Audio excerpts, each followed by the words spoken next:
जनसंवाद न्यूज, सत्य आणि विश्वासाची बातमी। दरवर्षीप्रमाणे यंदाही दिवाळीचा शुभारंभ छत्रपती शिवाजी महाराजांच्या चरणी पहिला दिवा अर्पण करून करण्यात आला।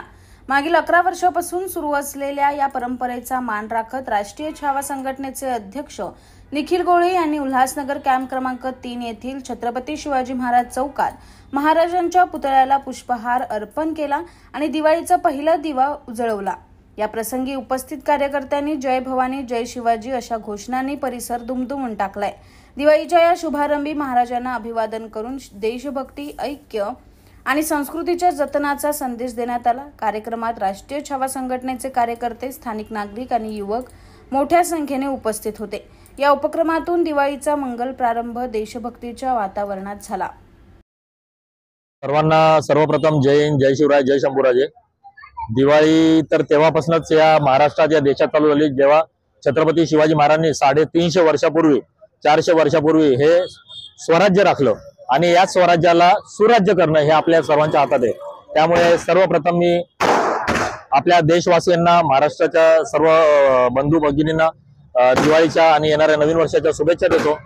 राष्ट्रीय छावा संघटना तसेच शिवभक्त मावळे यांच्याकडनं दरवर्षीप्रमाणे यंदाही आम्ही पहिला दिवा छत्रपती शिवाजी महाराजांच्या चरणी अर्पण करायचा हा जो आम्ही उपक्रम राबवतो, हा उपक्रम आमचा 11वा वर्ष आहे आणि राष्ट्रीय छावा संघटनेच्या वतीने आम्ही आज या ठिकाणी छत्रपती शिवाजी महाराज चौक, उल्हासनगर 3 नंबर या ठिकाणी आम्ही फुलांची आराधना करतो।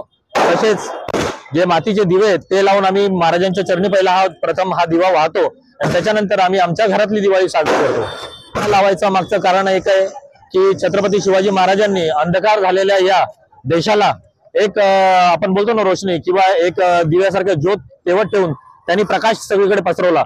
त्याचप्रमाणे येणारा जो प्रत्येक सण आहे तो दिवा लावून आपल्या हिंदू धर्मामध्ये आपण साजरा करतो आणि एक चांगुलपणा म्हणजे अंधारावरती उजाडापासून मात देणं हा जो चांगुलपणा आहे आणि आपली सुरुवात आहे ती आपण ही साजरी करतो। येणाऱ्या युवा वर्गाला इथे आम्ही कमी लोक आहेत पण त्याचप्रमाणे आम्ही सगळ्यांचं हार्दिक शुभेच्छा देतो सगळ्यांना की त्यांनी पुढे येऊन आपला धर्म राखावा, आपला सुधर्म वाढावा, सुराज्य घडावं यासाठी पुढाकार घेतला आणि या व्यसनांकडे न वळता छत्रपती शिवाजी महाराजांची सेवा, छत्रपती संभाजी महाराजांचा धर्मकार्य हे पुढे घेऊन जाण्यासाठी ते सर्वजण प्रयत्न करतात। त्यासाठी मी त्यांना आई भवानी चरणी प्रार्थना करीन की आरोग्य त्यांना धनलाभ लाभो करून। जनसंवाद न्यूज, सत्य आणि विश्वासाची बातमी। आजच सबस्क्राइब करून बेल आयकॉनला क्लिक करा आणि पहा ताज्या घडामोडींचा अचूक अंदाज आपल्या मोबाईलवर।